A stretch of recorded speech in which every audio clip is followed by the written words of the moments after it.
Oh boy, it's July, and you know what that means. Save on everything at Christmas in July. H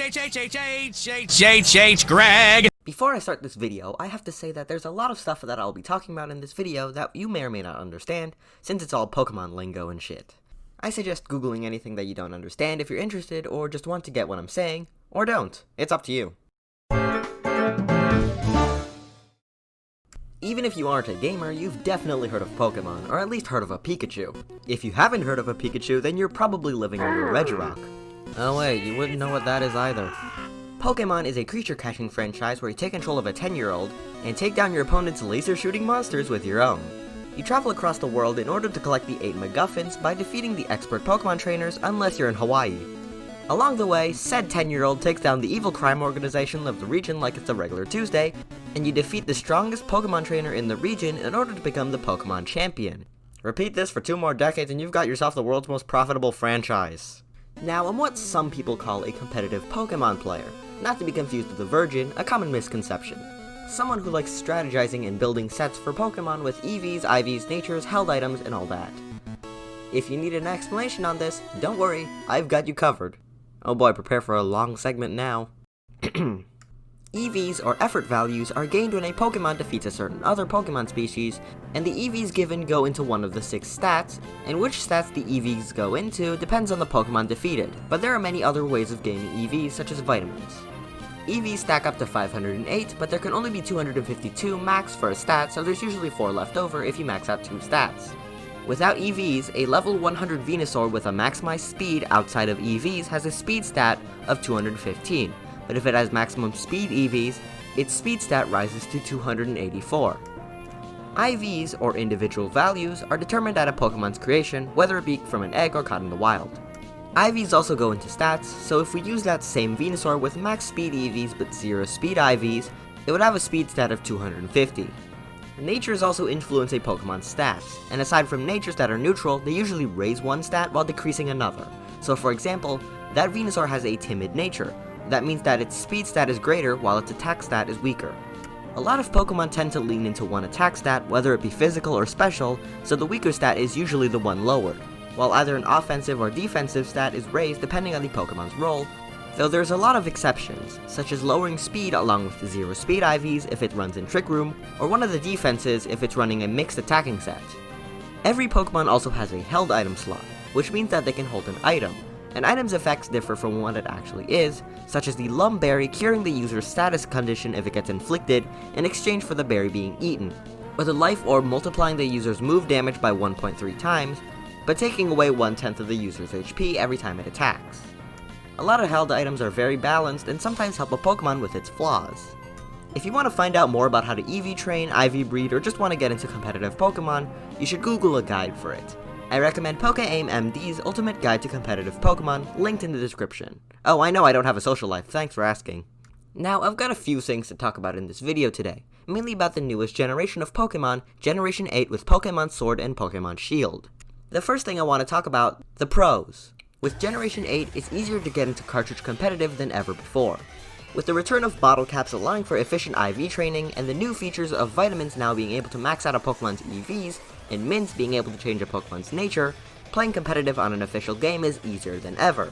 There's also the introduction of many new moves and abilities that are quite interesting, such as Dragon Darts, which hits the opponents twice in a row with a 50 base power each. But if it's a double battle, each target is hit once instead unless the opponent is immune to the attack or blocks it with protector moves like that.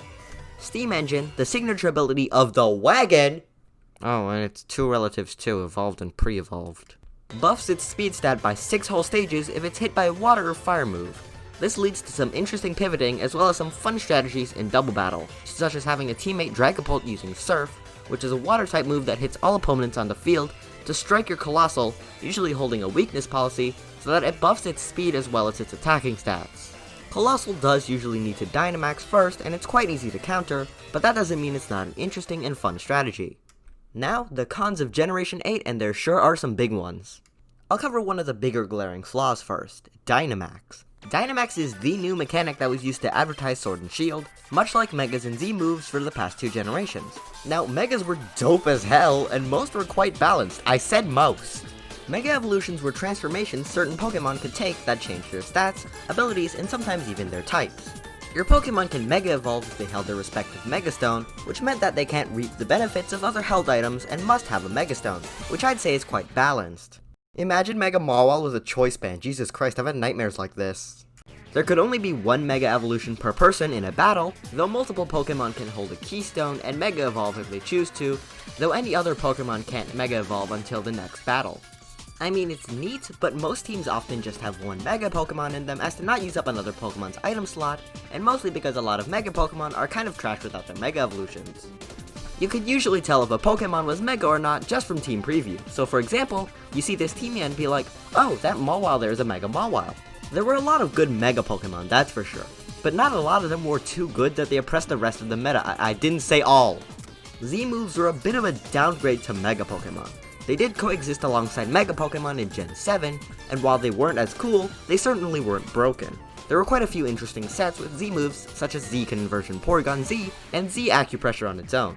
But a lot of the time, they were used as a one-hit super move that could usually deal a hefty chunk of damage to your opponent's Pokemon, or even secure a KO at the cost of exchanging a held item for a Z Crystal, which I believe is a fair trade.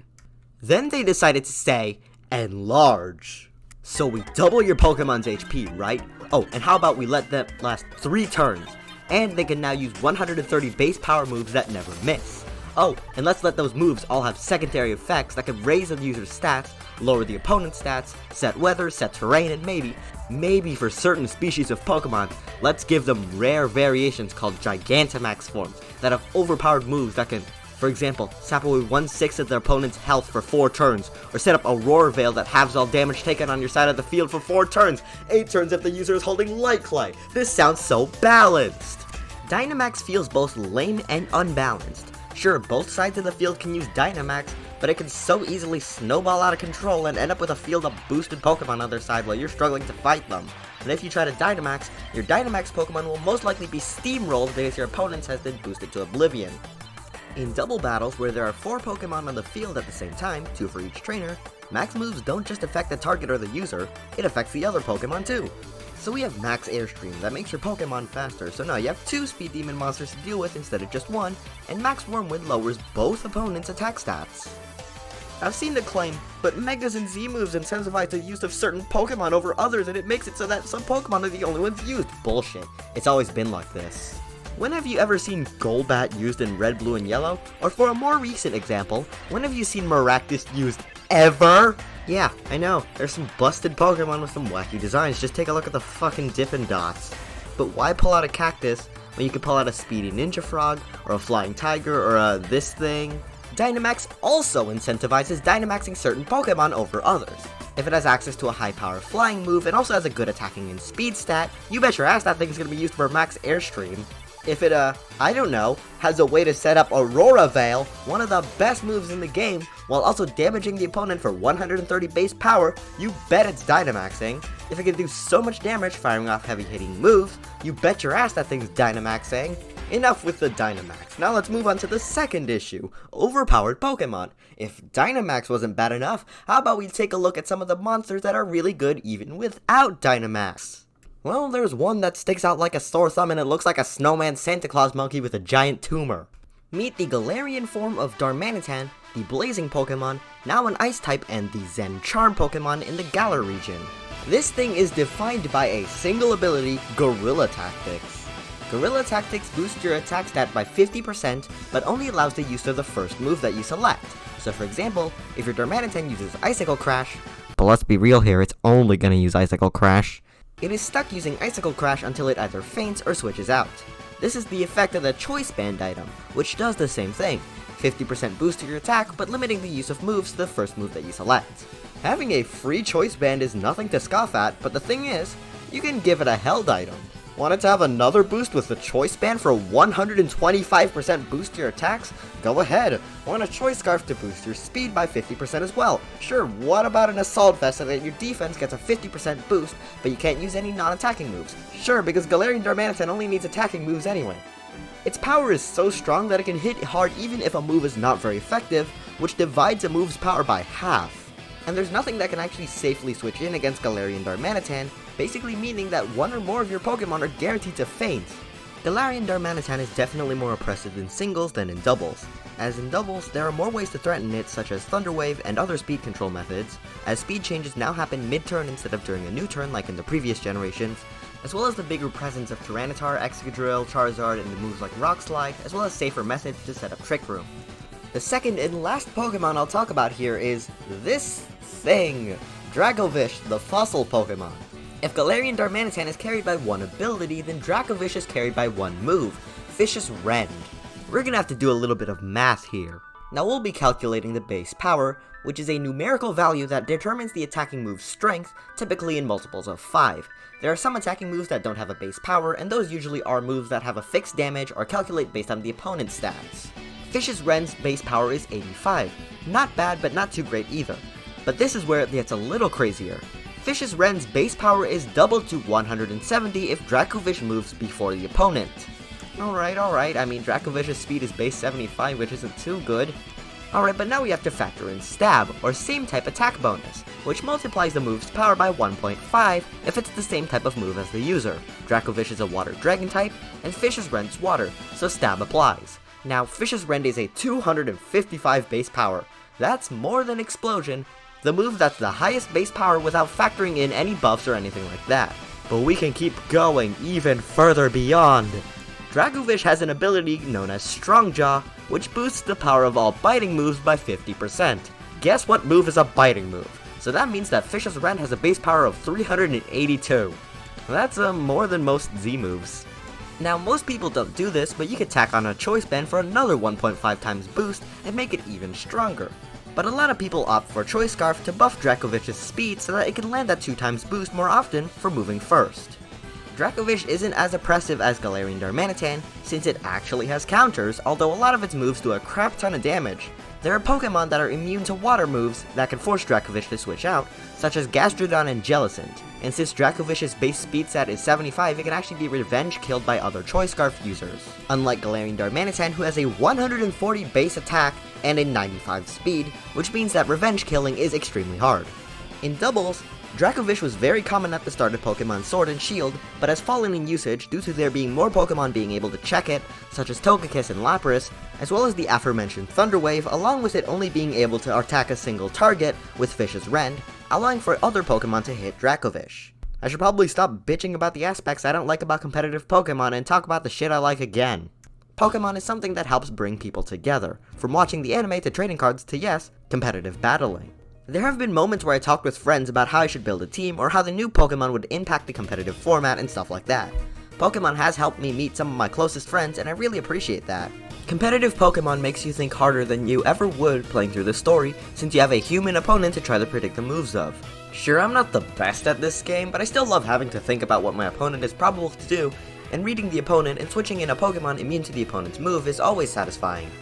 Every generation always had Pokemon that were naturally better than others. Legendaries aside, Tauros was a monster in Generation 1 with a good speed tier and very powerful body slams and hyper beams coming with a normal type stab, as well as access to Blizzard and a high critical hit chance. The monster defensive core of Skarmory and Blissey in Generation 4 could wall both physical and special attacks, as well as Blissey's cleric abilities and Skarmory being able to hit spikes and phase.